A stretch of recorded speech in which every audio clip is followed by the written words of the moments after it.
दोस्तों, बिहार चुनाव का पहला चरण समाप्त हो चुका है। दूसरा और आखिरी चरण अभी बाकी है। चुनाव में सबसे ज़्यादा जो क्षेत्र चर्चा का विषय बना हुआ है वो सीमांचल है।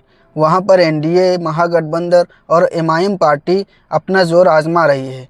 सीमांचल में मुस्लिम वोट ज़्यादा है, इसलिए वहां पर एमआईएम पार्टी मजबूती से चुनाव लड़ रही है और उसको नुकसान पहुंचाने के लिए महागठबंधन ने अपने चर्चित मुस्लिम नेताओं को वहां पर भेजा है। चाहे वो इमरान प्रतापगढ़ी हो, इकरा हसन हो या अफजाल अंसारी हो, सभी लोग महागठबंधन की तरफ से कैंपेनिंग कर रहे हैं और एक दूसरे के ऊपर इल्ज़ाम तराशी हो रही है।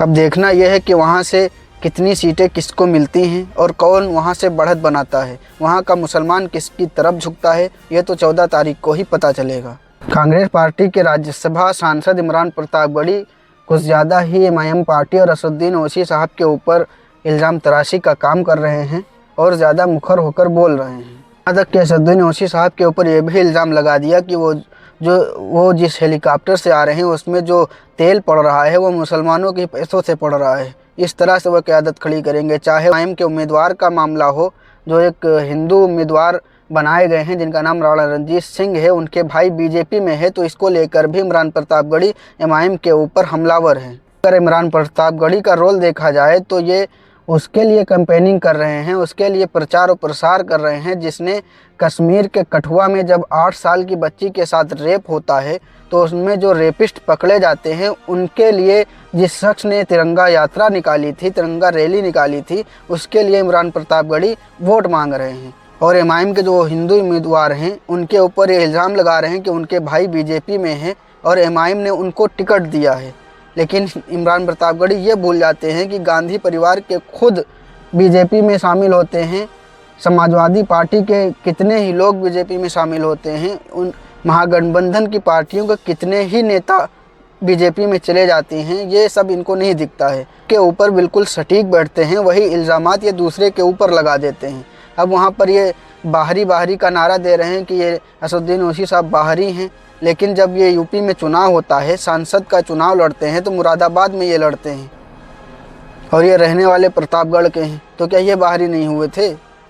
और ये भी इल्ज़ाम लगाते हैं कि जहाँ पर महागठबंधन ने मुस्लिम उम्मीदवार दिया है वहीं पर एमआईएम पार्टी लड़ रही है मुस्लिम को ही हराने के लिए। तो ये किस तरह से क़यादत खड़ी करेंगे कि मुसलमान को ही हरा रहे हैं। लेकिन ये फिर अपना भूल जाते हैं कि जब मुरादाबाद से इन्होंने मेन उम्मीदवार थे वो मुसलमान ही थे, उनको हराने के लिए जो समाजवादी पार्टी की तरफ से थे और उनको हराने के लिए ये लड़े थे, तब वहाँ पर ये मुसलमान को नहीं हरा रहे थे। तरफ समाजवादी पार्टी के अफजाल अंसारी साहब हैं, वो भी कैंपेनिंग कर रहे हैं और सभी के निशाने पर असदुद्दीन ओवैसी साहब और एमआईएम पार्टी ही है।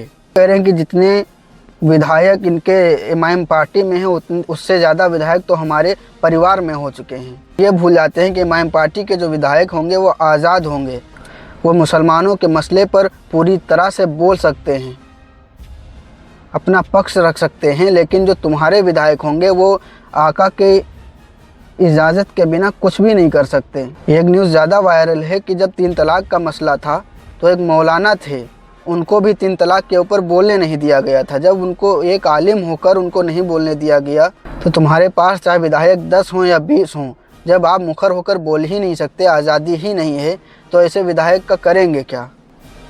तो यहाँ पर बात क्वांटिटी की नहीं क्वालिटी की है। और वहीं समाजवादी पार्टी की एक और सांसद हैं इकरा हसन साहिबा, जो वो भी एमआईएम पार्टी के ऊपर ही इल्ज़ामात लगा रही हैं और कह रही हैं कि वोट उसी को दो जो जीत रहा हो। इस हिसाब से तो समाजवादी पार्टी को वोट ही नहीं देना चाहिए था। असल में महागठबंधन का सबसे ज़्यादा मसला जो है वो बिहार तो है ही है, उसके साथ ही जो अभी 27 में यूपी का चुनाव है उसको लेकर ज़्यादा ही चिंतित हैं कि अगर कहीं ओवैसी ने, एमआईएम पार्टी ने बिहार में अच्छा प्रदर्शन कर दिया, उसको देखकर कहीं यूपी के मुसलमान ना भड़क जाएं और इनका नुकसान हो जाए। तन ही ये लोग किस तरह की राजनीति करते हैं। एमआईएम पार्टी ने आपसे 6 सीटें मांगी थी, अगर आप वो 6 सीट दे देते, अब महागठबंधन में शामिल कर लेते तो आप लोगों को इतनी मेहनत ना करनी पड़ती, सारा मुस्लिम वोट भी आपका हो जाता। लेकिन ये लोग घमंड में आकर मुस्लिम क़यादत नहीं देखना चाहते, मुस्लिमों को गुलाम बनाकर रखना चाहते हैं। अभी बिहार चुनाव का जो परिणाम आना है वो 14 नवंबर को आना है। उस दिन सारी चीज़ें पता चल जाएंगी कि कौन कितना कितने पानी में है और किसकी सरकार बन रही है।